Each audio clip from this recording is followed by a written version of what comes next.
Thank you por darme a presentar. Sí. Perdóname. Miguel, no lo veo.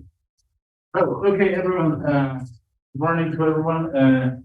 Thank you again for coming to the workshop. It's my pleasure today to present to you Elisángela Ramírez-Cámara, which you already know from her work with Lewis and pretty interesting things that talks about in her PhD thesis, which is pretty much about Nelson and pretty other many interesting things about the developments of connective logics. So today she's going to talk about Nelson's conjunction.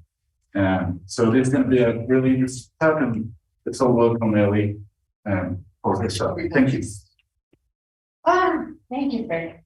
So yeah, we're happy to be here.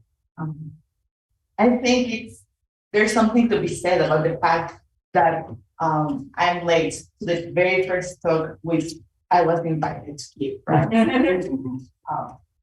It's very confusing with my personality. So I'm sorry for the delay, but this should be fun. I mean, this project is like the result of me saying, I didn't spend all this time getting a philosophy degree just to, develop semantics for those. And it's some philosophical discussion. As well as an ongoing debate where Luis was certain that the conjunction in Nelson's logic was intentional. I wasn't. So I think this is my best attempt at trying to prove it wrong. But yeah, so I had a couple of slides which will describe like the plan for the talk, but then for some reason they weren't compiled, so I removed them. Sorry. So let's do a brief overview just on the topic of the possible restrictions on simplification, Nelson's connective logic. Then we'll talk about some asserted criticism that appears in relevant logics and the writings, right? Because they go hard against connective logic, but particularly hard against what they call the tradition started by Nelson, Engel, and McCall. So I thought that was a good starting point. I have to say I'm kind of disappointed with most of the objections, but the final section will prove that this was not for nothing. Right? I think there's something to recover from a couple of the criticism that appears there, and hopefully that will give some more substance to this project. And yeah, well, that's like the experimental part. So I'm very sorry if there are many gaps in there. We can fill them out in the Q&A. So, okay, to begin with, one of the most salient issues, according to the criticisms exposed in relevant logic and the rivals, are that connective logics generally have this issue with conjunctive simplification.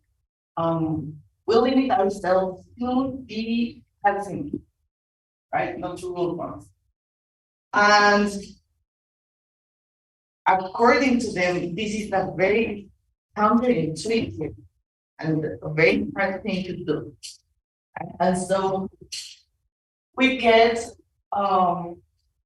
three different types of restrictions on simplification, which go from the most permissive to the strictest one.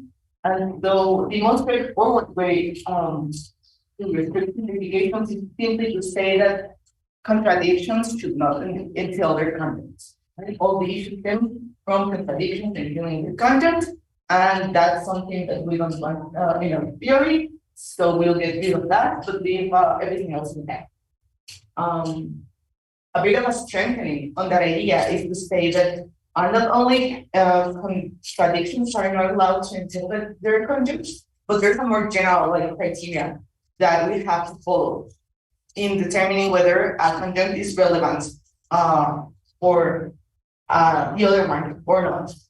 And finally, have the strictest criterion, which is to say that no instance of variations will be allowed.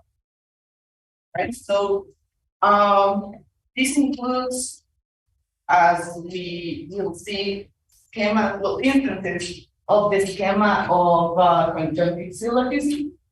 And then it also has to do with whether conjunctions are idempotent or not. So yeah, the conclusion on relevant logical arrivals is that this is simply an impossible thing to do, at least in a straightforward way, because there will always be instances of simplification that will escape relevance criteria.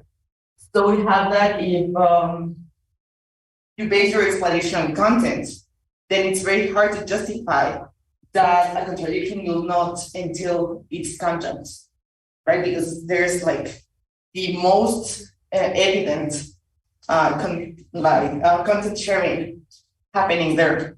And well, then just like the conjunction of A and A entails A is even harder to rescue. So I think that this is why Nelson's proposal is unique in that in order to achieve the absolute invalidity of the conjunctive simplification, it actually combines a series of criteria, which I think works okay until it finally doesn't. So we'll see that some instances of simplification will be invalid because the consequence is inconsistent with some part of the entity, which includes, but is not limited to, the case where we should let contradictions and similar contents. And then other instances are said to be invalid because of an effective use criterion. So in most cases, you'll see that the final justification lies in that there's always a conjunct that has no role in the derivation, right? Regardless of whether there are issues with the consistency or not. And finally, in order to invalidate those extra pesky cases of idempotence, we have that this one will be ruled out on the basis that it is meaningless, or at least that it does not add any more content than what is already there. And so if we take this set of considerations on why different types of instances of simplification should be invalid, we get the closest, I guess, we're going to get to the absolute invalidity of simplification, right? So this is very complicated, and so this is the very first concrete criticism. There was supposed to be this slide here, and indicated that we have begun with the assorted criticisms against the restrictions on simplification. So now you know. So the first criticism is, oh, I see what happened there. Yeah. Okay. So just pretend like this never happened. Okay. So there we go. So the first concrete criticism appears in a footnote, right? In this footnote that says that the conclusion that Nelson has reached regarding the absolute invalidity of simplification is in fact invalid. Because apparently the only reason that's offered in said footnote is that Nelson is arguing that this should not be assertable because cases of it together with the correct principle of antilogism lead to paradox, which I think is blatantly false, right? They even offer, I mean, it goes on to quote like a direct passage from intentional relations. Only to conclude that the non-assertability argument simply shows that some cases of simplification are not acceptable, but that we cannot draw the conclusion that all of them are, right? And I don't really, I've lost there because I do not think, I mean, maybe I read a different paper, but I do not think that is what is happening here, right? So the accusation, I think, as I understand it, is that Nelson is abusing the scope of the non-assertability argument because he presents it as licensing the conclusion that we just simply should get rid of all and any instance of conjunctive simplification. So, I mean, getting the scope of your argument seems to be very concerning, right? Especially because non-assertability arguments are pervasive in other areas of logic. For instance, when arguing for prior consistency, right? So if we're just trying to avoid, minimally we're trying to avoid triviality, then we simply establish that some things, but not necessarily all of them, will not follow from a contradiction. So yeah, more on this working. More on the sensible choices to limit the kind of conclusions we can draw from a conversation. And so it's fair, right? To say that if you have a non-assertability argument, which is in the end, it's just based on the fact that you're avoiding paradox, it's better to read that as criticism against very specific types of instances of conjunctive simplification. But this criticism would be would have like a better hold if that was what Nelson was actually doing. So I already talked about the use of mixed criteria. Yeah, so it seems like unfair to bring up like the paradox, like the argument against paradoxes as like the only genuine justification. Because things like this are ignored, right? So I guess maybe it's not that big of a deal. I think this criticism was based on exclusively on intentional relation, where there isn't like a specific mention of how we should treat conjunction, where the both conjunctions are the same. But I mean, this the full explanation actually appears in 1933 paper, which is just part from intentional relations, and we're talking about a work that came out in the States. So it seems sort of unfair like to present this quote taken out of context. And since it's misleading, I don't think it packs that much of a punch. Especially because, as I've said before, I don't really think that's what he's doing, right? It is an added benefit that by restricting simplification, one can avoid the paradoxes.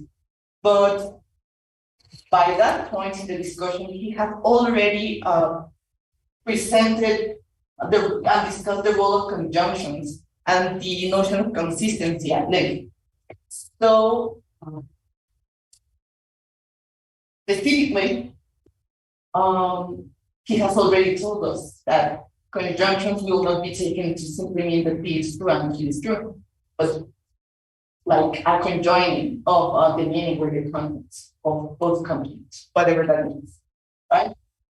So I think this pretty much sums up why it's unfair to use the paradox argument and just plainly ignoring that there are other motivations. Especially because we'll see that as the discussion evolves, like these comments and these remarks on the lack of a philosophical and adequate philosophical motivation just like get more and more direct. Maybe even me. Okay, so my most charitable reading of this footnote is that the objection is rooted on a reading of the book. Like, since we're discussing paradoxes and the fact that in order to guarantee the absolute invalidity of simplification, we're going to need to invalidate some instances of conjunctive simplification. Perhaps that's where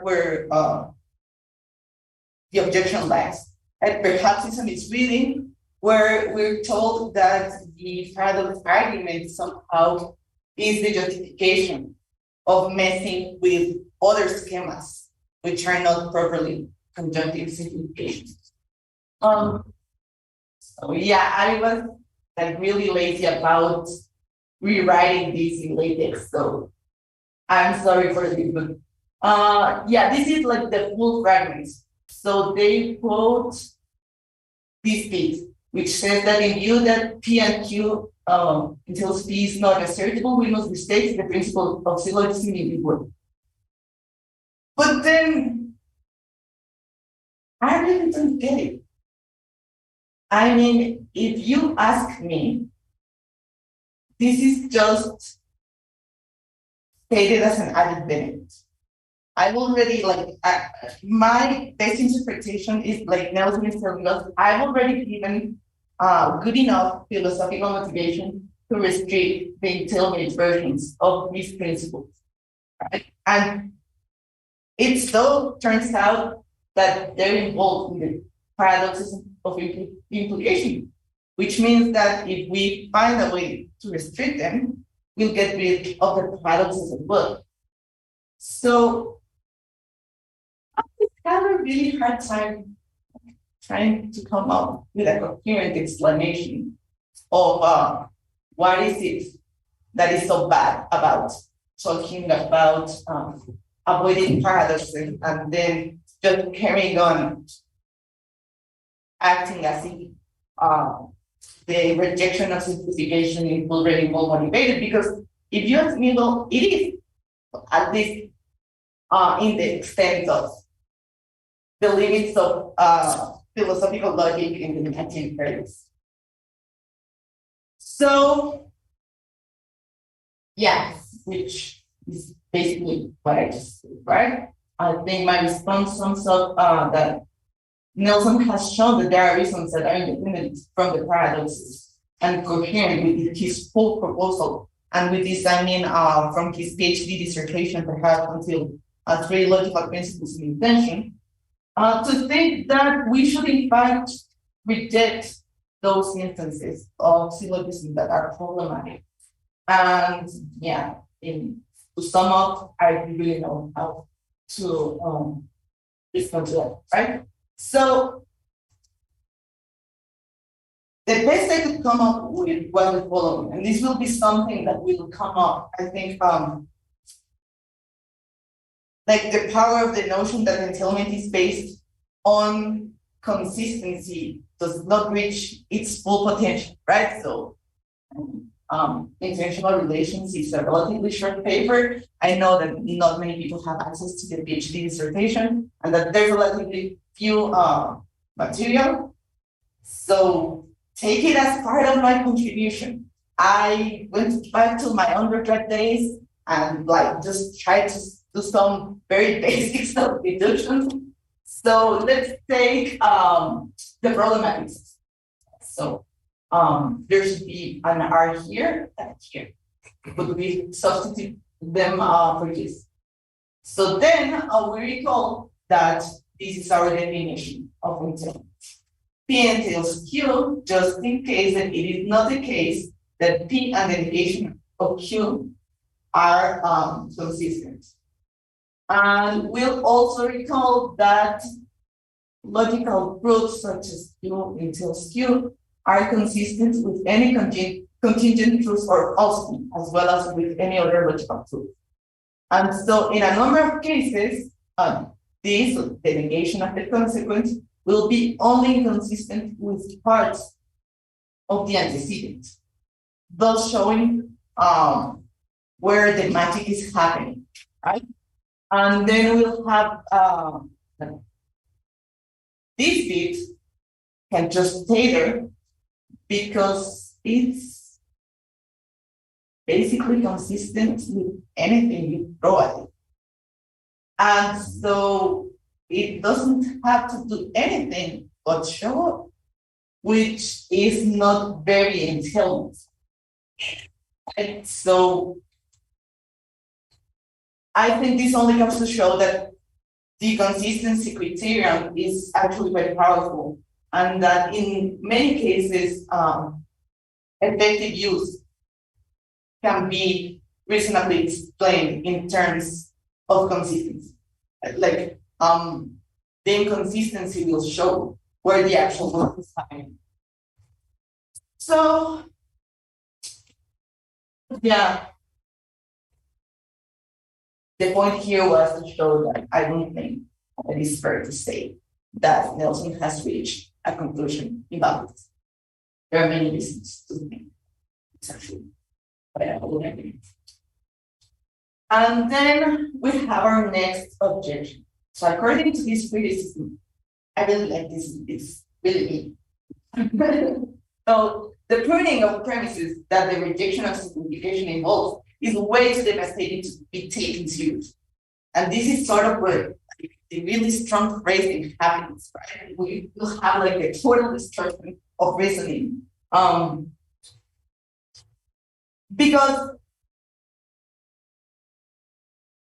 as these guys understand it, this argument is basically showing that any unused subpart or subcontent of a use statement concerning conjoint antecedents would render the argument, right?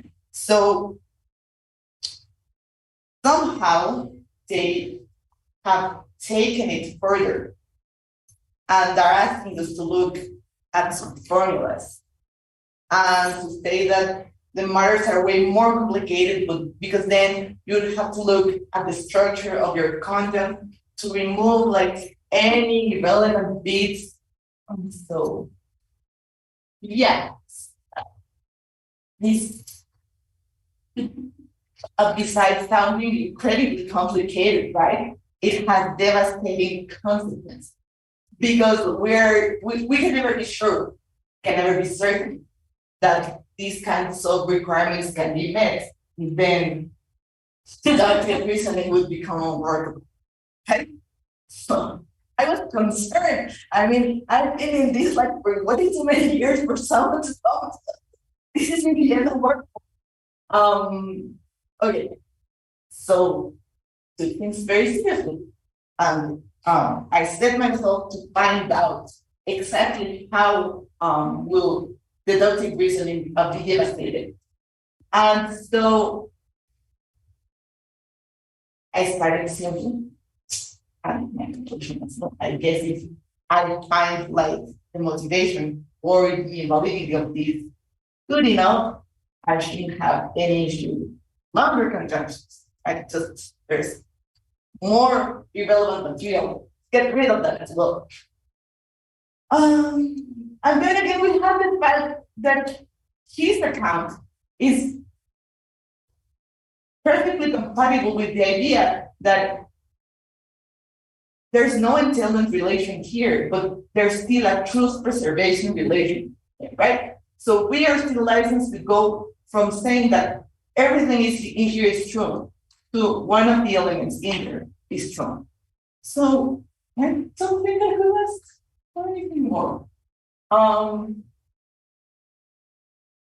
Because, well, there's a reference I made, right? Because one of the examples of how deductive reasoning would be actually devastated is that we could no longer perform analysis on theories or complex text or whatever, because apparently to say that there's no entailment relation here amount to say that we can never take out like parts of a whole. And then I think slides that are jumping, that is somehow unsettling. Oh, sorry. So, well, yeah. So I do not know that analysis requires us like to be sure that there's an entailment relation at work. I find no issue with the idea that in evaluating an argument in a paper, a chapter in a book, whatever, we just assume that like the collection of material contained in there is true. So we're perfectly okay with just like getting the relevant bits out and then performing whatever analysis we want to do. And this goes as far as saying that connectivism somehow endorses obscurantism, right? Because we're no longer licensed to examine works outside of their context. For the record, I do think that there are negative instances. There are way too many negative instances and negative consequences of taking things out of context. But there are many others that aren't. And I think that a truth preservation relation is perfectly okay for their purposes. So my best shot was to try out like something with a more complex structure. Longer conjunctions simply lead nowhere. So perhaps the distribution of the disjunction over the conjunctions holds the key to the explanation. But then, okay, so our first step, like logic class, like logic 101, first class, we're told that this means the same as this, which is okay. I mean, I do not have the explanation in full, but I would be hard-pressed to say that some of this was inconsistent. But the negation of this is obviously inconsistent with this. Perhaps we should just get rid like of repeated instances and realize that we have exactly the same content. I don't know. I think that it's a perfectly good case of entailment. And so the problematic step would be that once we get to this, we're not allowed to take any conjunct out of the whole. But then I don't know why we want to do that. I mean, outside from like, I don't know, proving that you can actually derive on one of the conjuncts, right? Like a basic textbook exercise, which is perfectly okay because we're talking again about a truth preserving relation.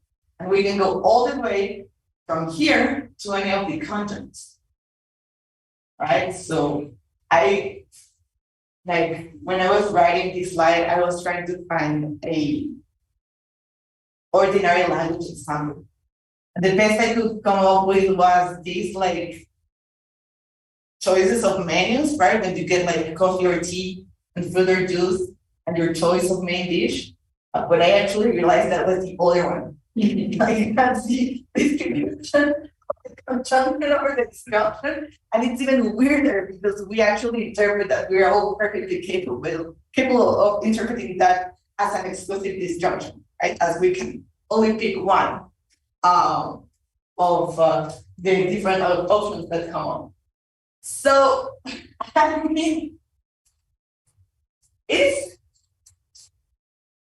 I was half joking when I go to this part of the project, but then I realized that it is actually pretty hard like, to prove with like either ordinary language examples or with explanations involving like formal deductive reasoning that there's some destruction going on.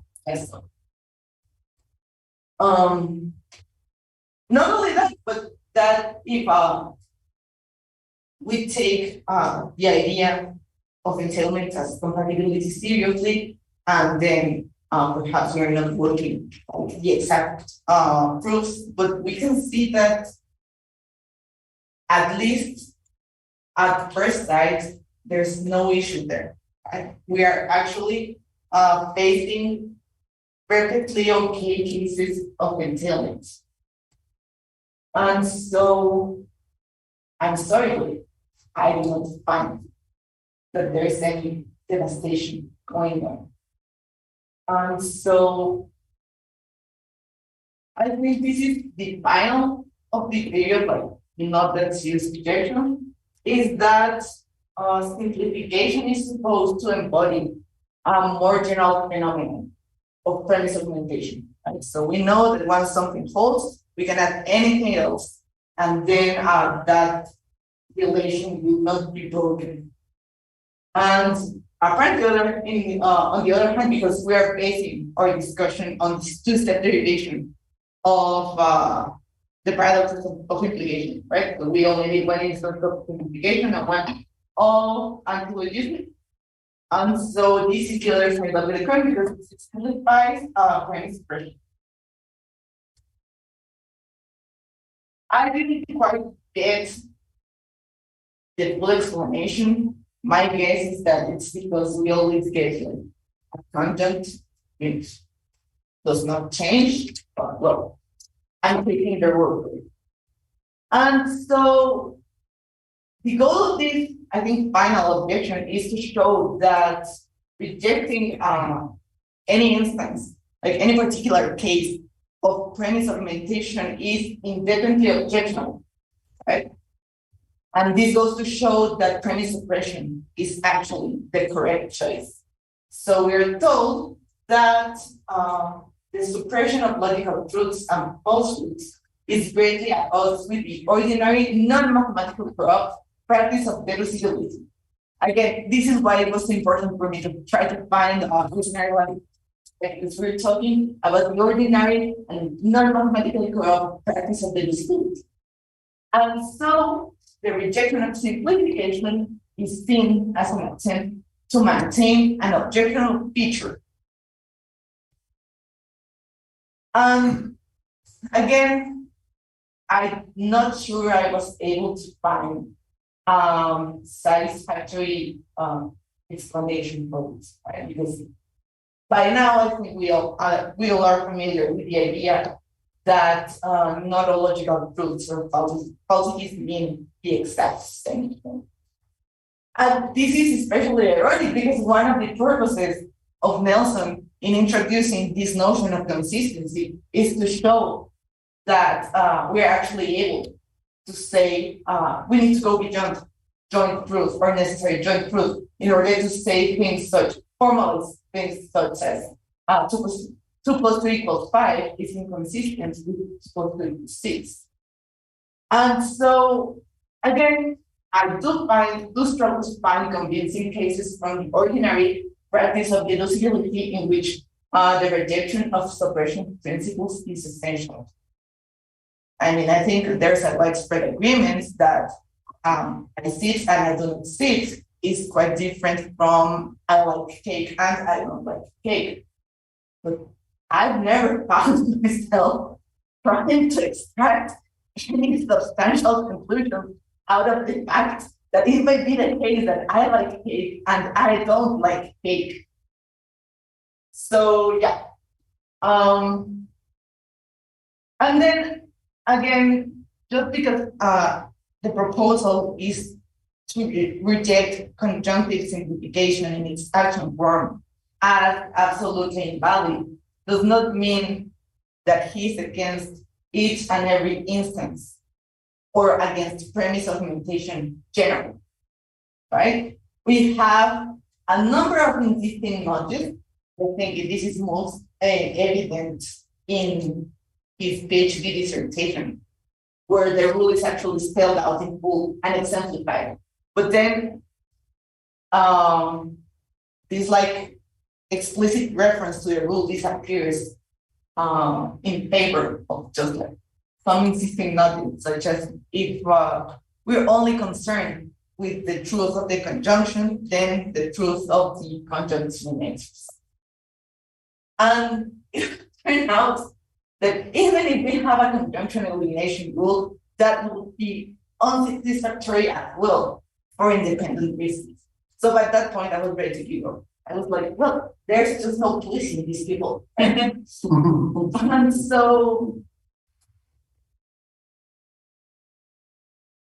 I think that in order to stop this apparently devastating blow, we should keep in mind that simplification is actually a special case of a more general principle of meditation, right? Where we have that being succeed and whatever we want to say this connection. There are actually many permissible instances of this schema, right? Just as long as no two formulas are the same. And in each and every single one of these permissible instances of this schema, we can safely apply antilogies. We do recognize that it's correct principle of reasoning.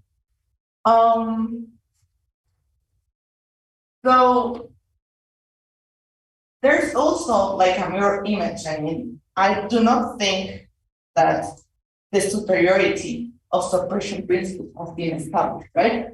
Because all they're doing is saying, well, we'll allow each and every instance of an augmentation principle, but then we'll be cautious about our suppression principle, which is like the mirror image, I think, of the paragraph. So, as a side note, I don't think I managed to work out the full consequences of this response. Nelson's simplification, rejection of simplification, actually leads him towards the rejection of conjunctive syllogism, at least some instances of, which is definitely a suppression principle. Right? It licenses the taking away of a conjunct. And on the other hand, the fusion, which is the connected introduced in order to have rotation principles for the conditional irrelevant logic, is supposedly an intentional conjunction connected, which qualifies the validity of some instances of simplification. Fusion was one of its main purposes is to restore the ability to have valid exportation and importation principles without messing with the essential conjunction. And so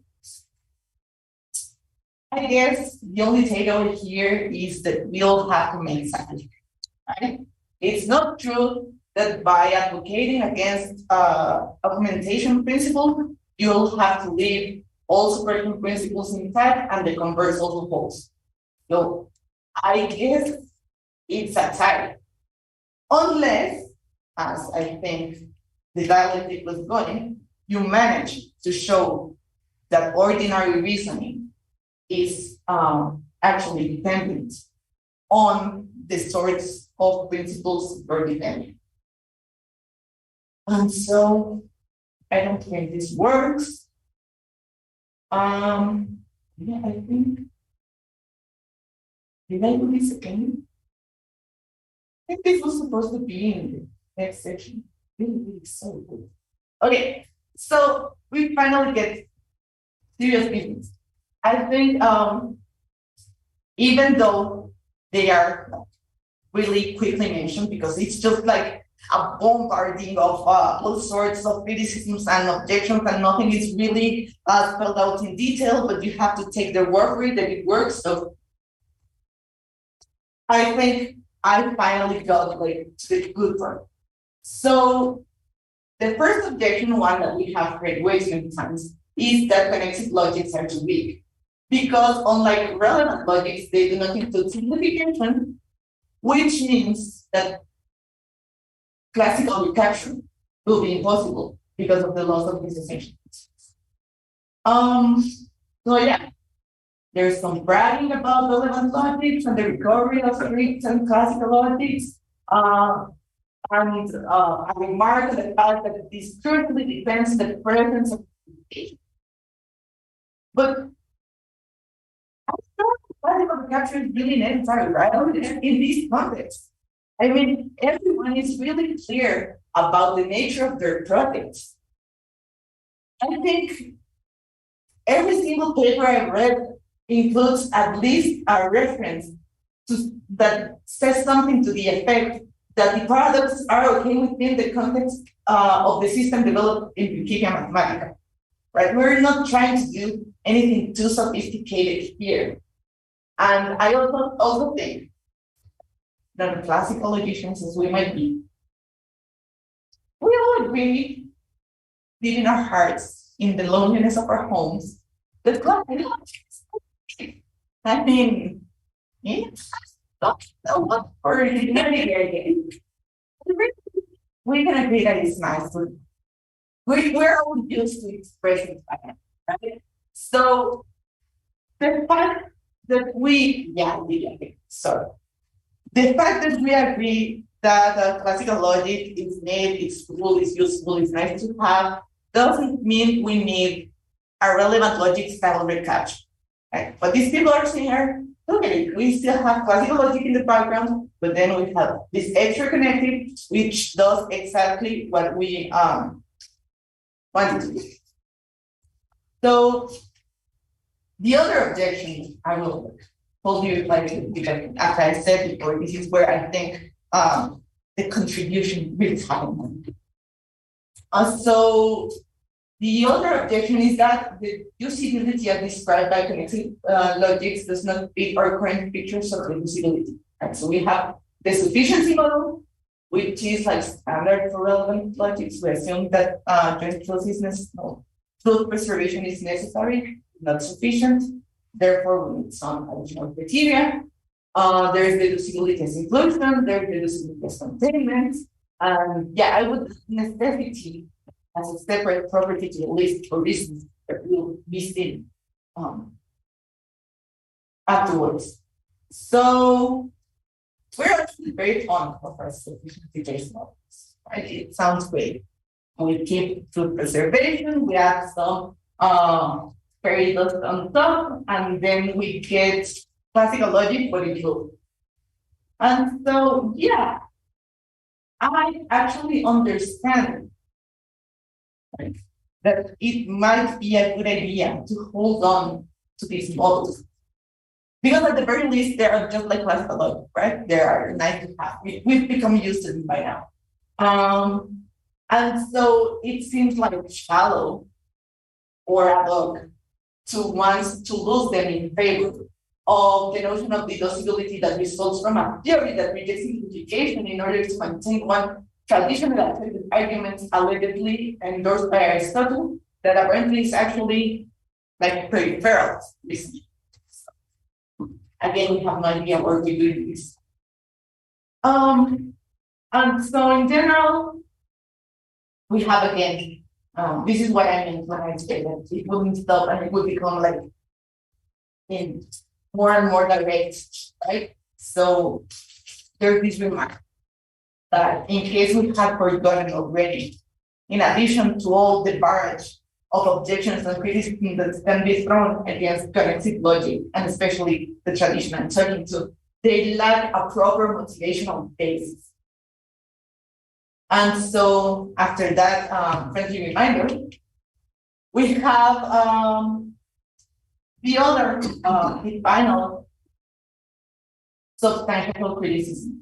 Right, so we're reminded from the discussion that in order to have connected implication, we'll have to modify either both conjunction and negation or just conjunction, depending on whether we have our entailment connective defined in terms of conjunction or not.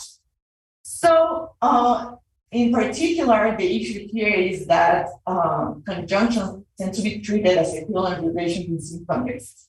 This is specifically semantics models for connective logics by Radley and Montgomery. But then I think the criticism generalizes, right? So take, for instance, the matrices of rectangle. We get that A, B, And so every time we want to find out the value of essential conjunction, we'll get a downgrade. He uses numbers, but I think it's like more explicit if I use Cs and X.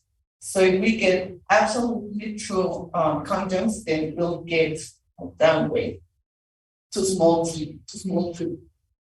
If a little proof under conjuncts, then I think, yeah, we get a downgrade to small falsity. Then if we get small falsity, get a downgrade to big falsity. And the only one that remains like as usual is like the case in which everything is absolutely false, right? Because there is no downgrade. And then the trick lies in that the definition of the implication will tell you that any attempt to go from a lower value to an upper value will turn out to be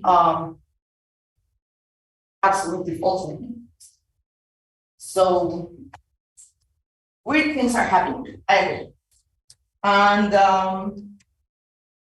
with this, taking into consideration these three last objections, I think that there are some things to be said, but there are also some problems that remain, as we'll see. As I've been saying this whole time, I think that the philosophical motivation that's largely ignored really softened the blow of having conjunction that with a funny behavior. I think we should give him credit of telling a convincing story of a consistency that does not require negation as a subtraction or deletion, and that doesn't treat the idea of conjunction saying less than their conjunct as a curiosity or as a limitation, as something that has to be forced into the matrix to make things work. Because I do think, in agreement with these guys, that the systems in Engels and McCall's papers are not as philosophically motivated as Nelson's. So all of this is not without its growth, right? So the most general conclusion I can obtain from all of this is that I do think that this account of consistency that underlies entailment does soften the blow of many of the objections presented. But I also think that there are some very pesky issues. We apparently cannot have it all. So it's still true that this little guy here will escape most relevance and effective use criteria. And then the advantage of working like something like this into your matrices will be that you're able to rule it out without any further explanation, right? So if both your conjuncts are the same, well, then the inescapable conclusion is that they will have the same valuation, and then this will be pure, right? So it is not as satisfying, right? Because if only consistency were a little bit more powerful, we would have a perfectly good explanation. But no, it is very, very hard to incorporate that. Because I mean, I really cannot find any way around it. Even if you take seriously the idea that this is meaningless, then how to incorporate that into a philosophically motivated semantics, which maybe you remember was my other big project, is very hard to do, right? So the invalidity of these instances do respond to the argument based on the application of antilogism, right? So if we apply antilogism in here, we'll get an objectionable instance of simplification, because then it'll read like A and A over A, but then that is an extra step that is not required for any of the other instances, right? We can rule it out without further application of any other principles. And so, well, that's an issue. I'm concerned about that because of like the lack of uniformity in the philosophical explanation, but also because it is really a pain to incorporate into semantics. And so, leaving that aside, because to your answer, I also think that there's a lot to be said about the consistency connected, right? And about whether it's a sort of an intentional conjunction. But if I can only get to say one thing about it, is that the most important thing is that it does away with the necessity of joint truth, which was what I said, that necessity should be mentioned as one of the properties of deducibility that we value, right? So according to this picture, what we're told is that it is sufficient for two statements to be true, to be consistent with each other, but this is by no means necessary. So we can have the sorts of things like 2 + 2 = 5 and 2 + 2 = 6 and evaluate that. And yeah, I'm not exaggerating, right? Say that I think this is truly to be true, right? So because this is behind the ability to say many things about impossible and false statements that we simply cannot say if we are assuming that joint truth is a necessary property, right? So it does mess with things, right? This is, I was saying that I was concerned with this sort of thing, because then trying like to concentrate all of these into a satisfiability condition for a consistency connected means that I've ended up with this sort of thing, right? Either, well, they are jointly true or their meanings are compatible. And so there's no issue. We have both. There's no issue. We have just this one. Actually, the other vision can follow, but we can only have this. And this is, I think, actually a very hard pill to swallow, because all of the pictures of deducibility that we're talking about have the necessity of truth preservation as an underlying assumption. So I do not think we're ready to debug on that. And so we have that law, that satisfiability condition gives rise to this one for the entailment, which sounds sort of straightforward, and it keeps the idea that A cannot be compatible with the negation of B.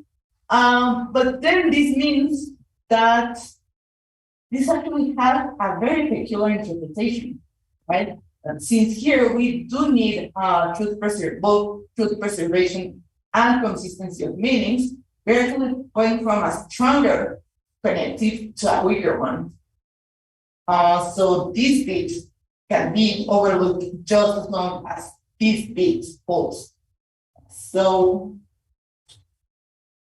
if this is indeed a conjunction, this is starting to look very, very weird. And I find it really exciting. I still don't know like too much about it, but well, I think I hope this has been enough to show you that I am perhaps on the path onto something. Because who in the right minds would see the idea that a true conjunction can have a true conjunct seriously? I mean, perhaps we have actually gone too far. I really hope we're not.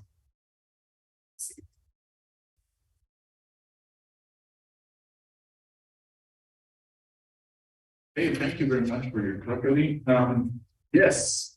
Sorry. I have one question and one answer. Said in the 1330s. So he, in the context of obligational disputations, which are these kind of formalized methodological games, he defines a notion of relevance whereby you cannot necessarily go from a conjunction of you can accept a conjunction while denying both of the conjuncts. So there's somebody. Yeah. So I can send you references. The question is, back on 16, when you're talking about the objection list, completely destroys deductive reasoning. The thought that I had, Okay. or no, maybe it was just like 2 slides back where it had the statements about it. Yeah. And the idea that it's the practice of reasoning and, that it would become unworkable. Is this maybe something along the lines of feasibility? Like if we had to check whether we have thrown out all of the irrelevant premises, this would be very tedious and time consuming and complicated, and therefore the practice of reasoning would be made so much more difficult that we could never do it anymore. So is that maybe the sort of worry that they have?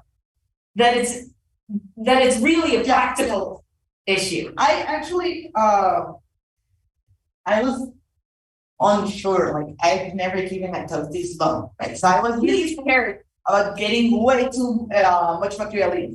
I'm famous for packing way too much into this. But I actually thought about that and actually have a reply for that. Oh, excellent. And it's, I mean, putting this in those terms, it doesn't reason like a reasonable concern, but that's absolutely not what we're doing here, right? Because if we're respecting like every assumption and play, then we'll have to realize that this is a formula from the state. And like even complex formulas taken as conjuncts are not are taken as a whole, as a unit, right? So it's very unlikely that Nelson is thinking of going like into the structure of complex sentences. Mm-hmm. You are able to substitute like a more complex sentence into a propositional add-on, just as long as you treat that complex proposition as a whole. Yeah. So for him, I think it really stops there, which I would think break that puts the brakes on that concern. But yeah, absolutely. I think if we had like in the old case that we had to consider like a pretty long conjunction of complex sentences, each with its own structure, and then we have to go over all of that to make sure that we are able to like, without all the relevant material, to like have an actual entailment relation, that would certainly be unworkable. Yeah. Okay. Thanks. Okay. Yeah. First of all, thank you. I really like it. So I have an observation and a question just to pick your brain. So the first observation is that so Humberstone in the CONNEXIVE mentions that some non-simplification conjunctions might be fundamentally in the fact that, well, there's something important in stating two facts at the same time. Yeah. Some people wouldn't state one of them, even though they might believe them. Well, so, for example, I think he says like something like, Party A has a responsibility for the situation. Party B has a responsibility for the situation. Therefore, something has to be done. So stating some of them, it's true that both of them have responsibility, but some say that only one of them has. Yeah. Without saying the other. Yeah. Right? And that might be connected to the topicality of things, right? Yeah. So the topic under discussion is that both parties have the responsibility, not that one party is to be blamed for that. And so I wanted to ask you whether do you think that we might come up with sort of a semantics that in the sort of truth values being considered crosses that. So for example, say we have truth and falsity on one axis, and then we also have like its meaning is sort of consistent or not consistent or something like that. So we have truth with consistent meaning, truth with inconsistent meaning, and so on and so forth. Maybe that would be something to think about. I mean, I think cases like the one of the responsibility are sort of easily explained, because what you're actually saying is like some members of party have a responsibility for it, and some members of party B have responsibility for it. Therefore, both parties have, in the sense that they are some members. And I think, which only comes to show that it's the kind of concern we're working with here, that it has like a syllogism-like structure, where you can actually like argue that both premises are in fact working towards the truth, the conclusion, even if that doesn't like literally mean that everyone involved is responsible. But that's actually the other thing, that my issue with those kinds of examples, there's also this awful one about buying cigarettes, is that they feel sort of artificial. Right? It's still like trying to find an instance of destruction of reasoning based on many choices, only to figure out that it's actually the wrong principle, and there's actually something even funnier going on, because we're actually pretty capable of reading that as an exclusive disjunction. I see. What about the other thing, right? So your semantic, I mean, the paper you showed, but I see this talk at some other times. Has this relation of meanings to this component, right? So I was thinking that actually, instead of going the consistent meaning or inconsistent meaning route, perhaps there is something about this off-topic reading of the wiki cleaning systems, right? So where you can also have these other dimensions.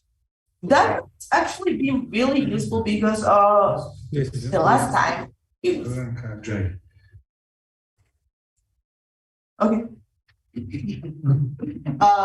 So this was quite a long time. I mean, that semantics has been in the Twitter for way too long. But one of the last things I realized was that it was extremely problematic to define a single relation which set out to explain what was happening in like the implicational axioms, as well as the ones involving conjunction, right? So I figured that the best thing to do was to like break those apart, and then specify that in case the antecedent involved a conjunction, then we will look at relation S and not relation R. But then I never came around to stating what the relation S was, and I think that is really helpful. I mean, that is a starting point, right? Thank you. Andrew's next. Thank you. So I really like the careful reading of, I suspect, Richard Silvan's being, actually. I mean, a lot of relevant. Sure. At some points I actually was, but I described this to Liz, like I told him that I actually love reading that book, because I just like figure, like every time I read it, I just like have this picture, very clear picture in my mind of those folks just like arguing with each other, like shouting things at each other with little regard to whether it makes sense or whether they're contradicting each other, with no regard for any like uninformed reader. It's pretty cool. So, but one of the criticisms you've discussed concerned the effective use criteria. And I'm wondering if you thought about or looked at some, I'm trying to remember, it's either somewhere in Anderson and Belknap or somewhere where Robert K. Meyer also addresses the difference between the sort of church style use criterion and this effective use criterion, where it's a difference between some premise must be used and every premise must be used. And they give some, I'll try to remember where it is, but there's some discussion about why requiring every premise to be used is too stringent a constraint. And I'm kind of wondering whether that line is sort of lurking in the background. So if you're familiar with that, if not, I'll take and try to find it. No, I don't think so. I mean, I might have like vague memories, but I don't know where to find that. But actually, it sounds like something that should be examined. Yeah. I'll try to find over. Yeah. Thanks again. Yes, welcome. I'm not sure whether I understood you correctly. Toward the end of your talk, you were suggesting that the relation of consistency, as Nelson called it, might be interpreted in terms of joint conjunction? In terms of compatibility of meaning, like my attempt at offering that satisfiability condition for the consistency connective responds to like the core idea of Nelson's notion of consistency, which is precisely that joint truth is not a necessary requirement, right? So he's criticizing consistency as endorsed in Principia Mathematica and by Lewis, right? Where just Russell and White have just said that two propositions are consistent just in case they can be jointly true. And then Lewis modelizes that into it's necessary that they are jointly true.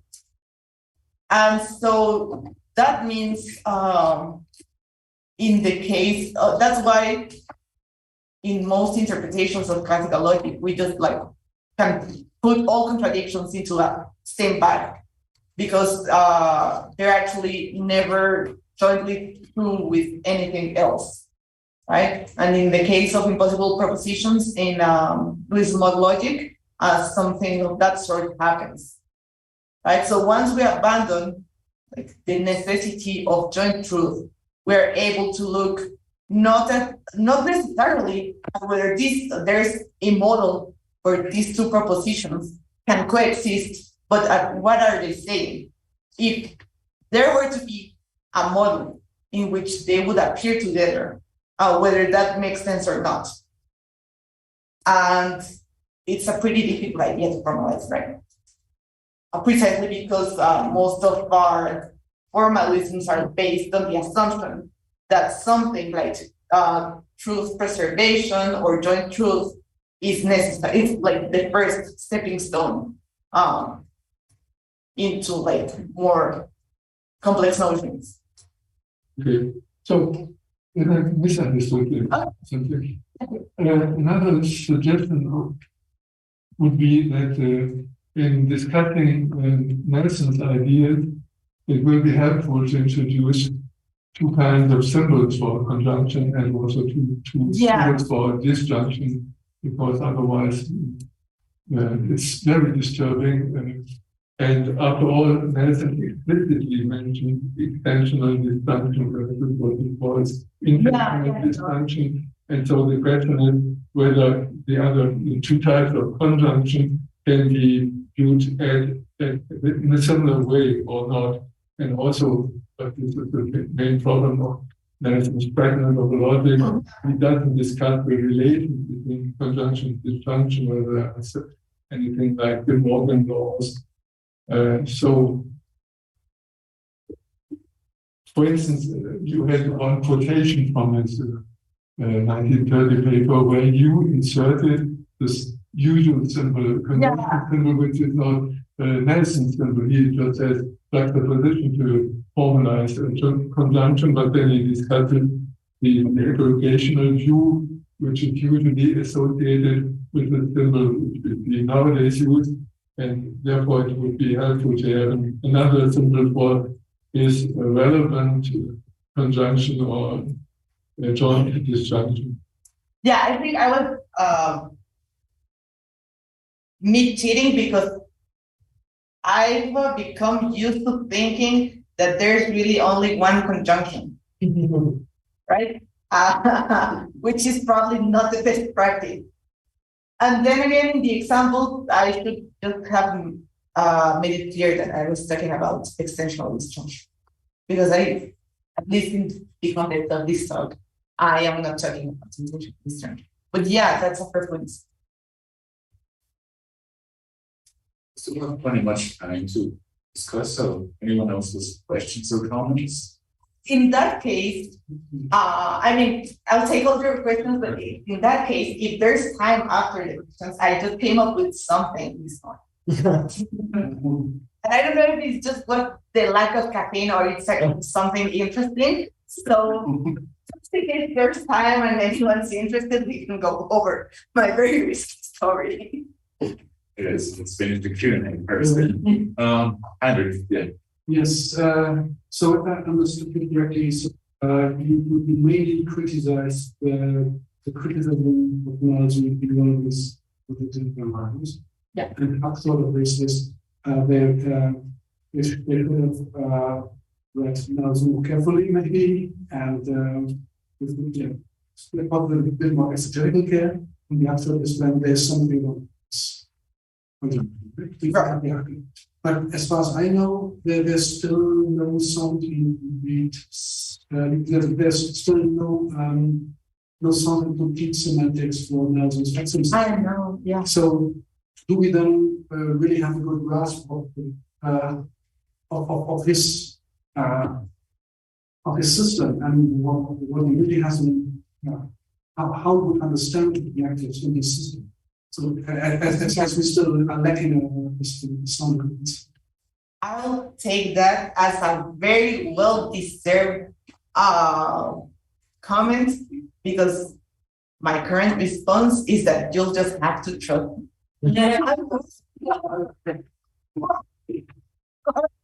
I did like throw the semantics in the freezer for a while, but I am working on it. I already have a completeness proof. I'm working on a soundness proof. Yeah, and that's one of the reasons why I became convinced. There's actually just a single conjunction and negation connective that is entangled both with the extensional and the intentional vocabulary. Right. So like a key feature of the semantics is that we will have like just regular satisfiability conditions for both negation and conjunction. We will, however, have these very peculiar satisfiability conditions for consistency and entailment. And so that's one of the reasons also what I'm so excited about this project, because I really underestimated how much time I was going to have. Because initially this was, the plan was way more ambitious and incorporated criticisms from other sources, which hopefully will make their way into a like written out version of this. And so, yeah, I think that much of the criticism is uncalled for, and additionally, I wanted to present like the semantics as the final, like right as like the missing piece in that puzzle to make sense of most of my responses to the criticism. Yes. So there's another remark or question concerning the issue whether in Nelson's view the conjunction should be idempotent or not. You mentioned that conjunction like P and P is meaningless.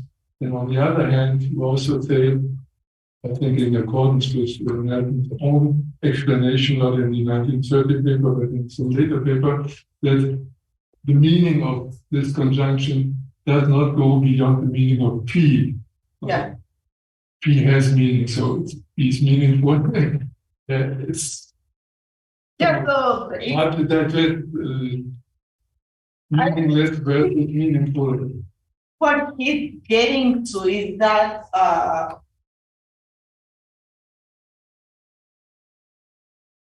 these two are intentionally equivalent at least. Right? We have no need for the introduction of we already have this as an axiom. But yeah, I mean,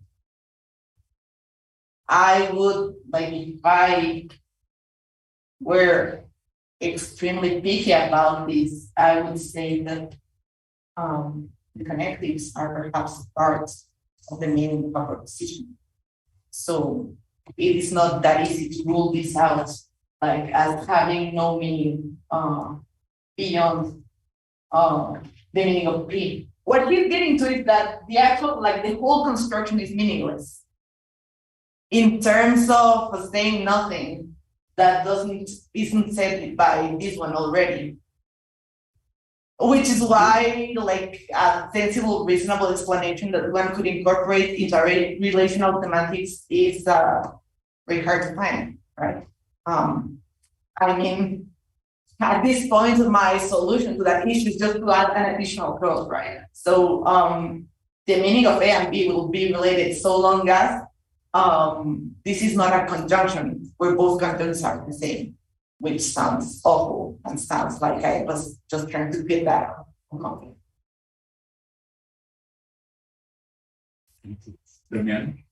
Yes,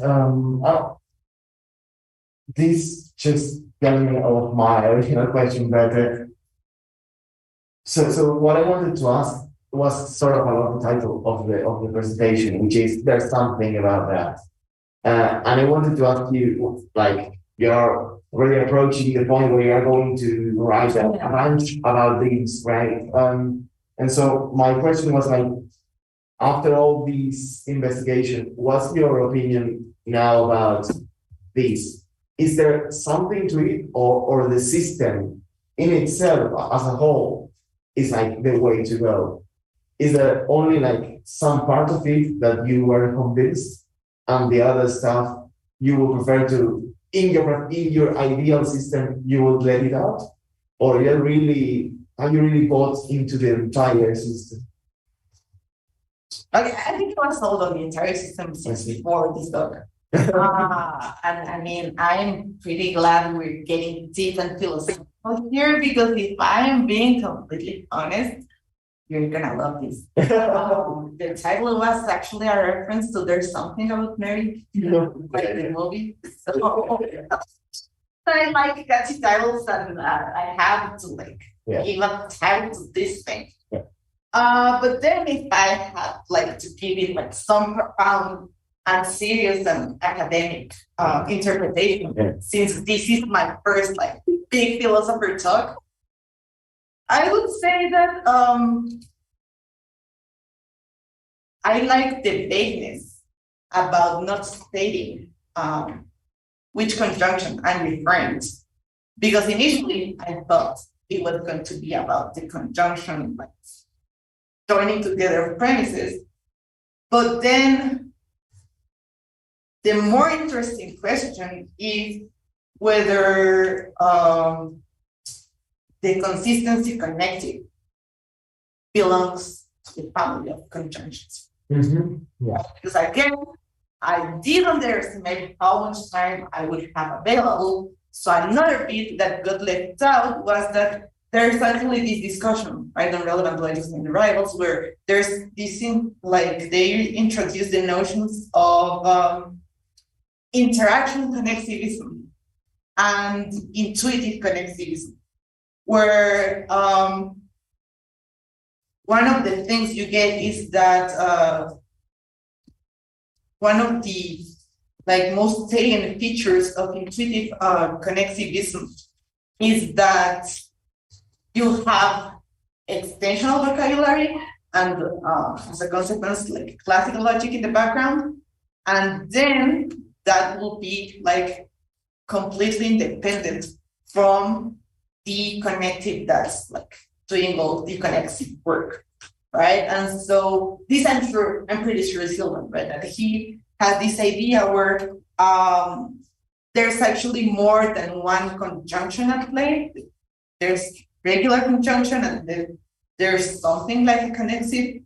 conjunction as well as for the implication connectives, but that the issue there is that there is no straightforward way like to tell them apart because because they're both conjunctions, I guess it's not pretty So clear. one of them is only truth functional and the other is sort of. Well, the point is that it's not that easy. Yeah. And so that actually seems, because in other times, that actually seems pretty close to the fact that in relevant logics, we do have an extensional and an intentional connective. And it would be interesting, I think, that to show that we can have like parallel pictures, right? But that the matter is quite hard because at least relevant fusion has a lot more features that make it resemble like a conjunction connective. And we're actually introducing like the consistency connective by saying, you know what, remember joint truth? Well, we'll get rid of that, right? So one like secondary goal of this project is that precisely to show that if we take the consistency connective as an intentional conjunction, as weird as it may be, then we can recover some of those like very pervasive mirror images of connexive logic and relevance logic, right? Because we have, I already told you a little about the invalidity of exportation, right, with the extensional conjunction. And so it will turn out that since, like, loosely speaking, all instances of simplification are actually false, then the principle will be actually valid. It will be vacuously valid because we're like falsifying all instances of simplification and of positive paradox for independent reasons, but then like the truth preservation in the schema holds.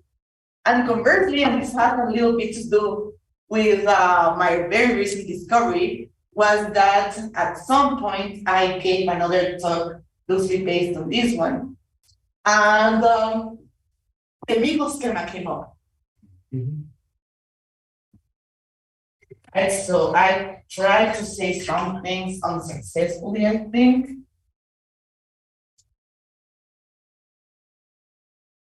I actually had a pretty useful comment by Perry saying that this was going to be a pain in the ass, and it turns out he was right. Because, so, firstly, this is very hard to rule out. I guess it's even harder than sorts of things like this, because this is logical truth, and it's an axiom in Nelson's logic, right? Which means that informally, according to his own theory, it is consistent with basically anything else. And furthermore, if we translate this into like our consistency condition, you'll see that this falls just in case it is not the case that A is consistent with the negation of this, which is, I think, admissible, right? But in that case, we have this other problem that is, if we like that implication, then we go on to try to figure out what happens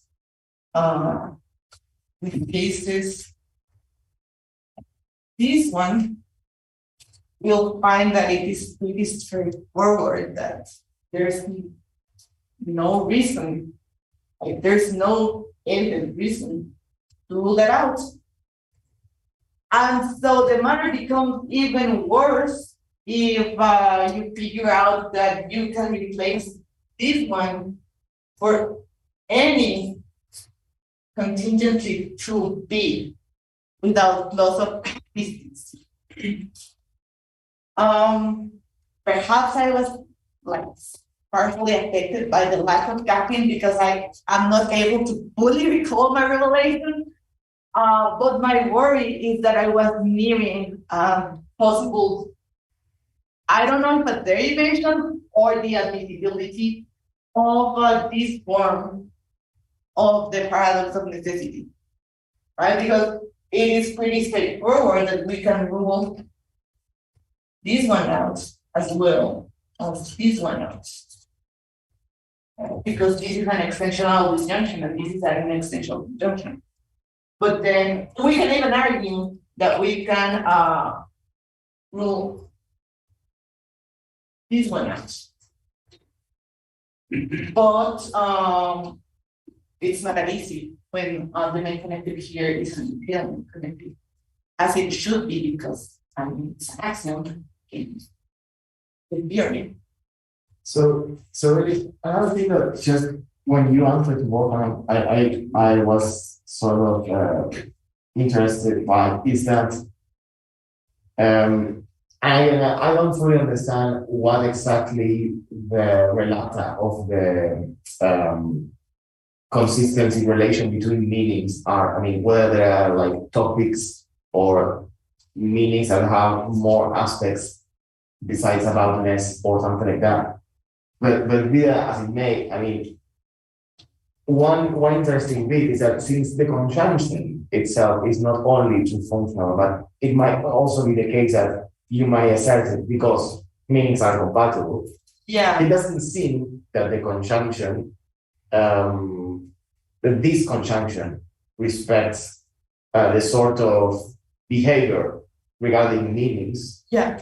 That the usual two functional conjunction that. And by that I mean that in the literature about aboutness and relevance logic, at least recently, it's assumed that logical connectives do not contribute anything to the aboutness of the topic being discussed. So the topic of A and B is just the sum of their topics. But in this case, since there is a connective, which we are not sure whether it contributes or not, some meaning to it, maybe that's an interesting way to look at that, right? Yeah. So there is no transparency when the consistency connective is applied. Yeah. It's not just finding up topics. Yeah. Yes, I think I had some version of this talk with Thomas. Yes. But then I think I just like proceeded to very carefully and respectfully ignore him because I am I'm sorry to say it, but I do despise like the literature and about. I'm really, really, really sorry to say I have tried, and he also thought it might be like productive to give like this like a stronger philosophical motivation. I can't. So currently, I'm working with a very minimal notion of meaning, right? Based on like the sorts of things that the connexive principles say. No meaning is compatible with this negation, that a proposition cannot entail contradictory meanings, that sort of things. Firstly, because I'm purposely avoiding the aboutness literature, but also because since this started as like properly the semantics, the relating semantics project, it seemed like the best choice, right? To assume as little as possible in order to start like filling out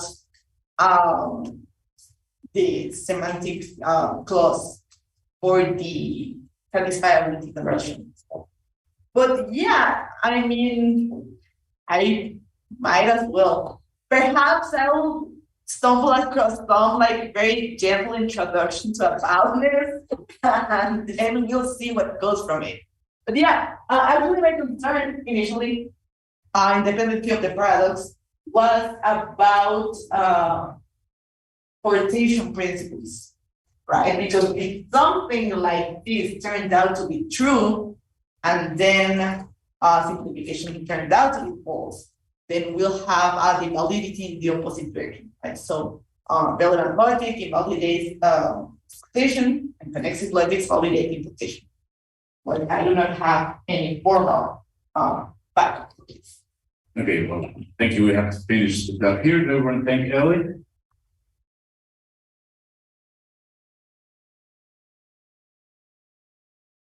And the next we're having, it's going to be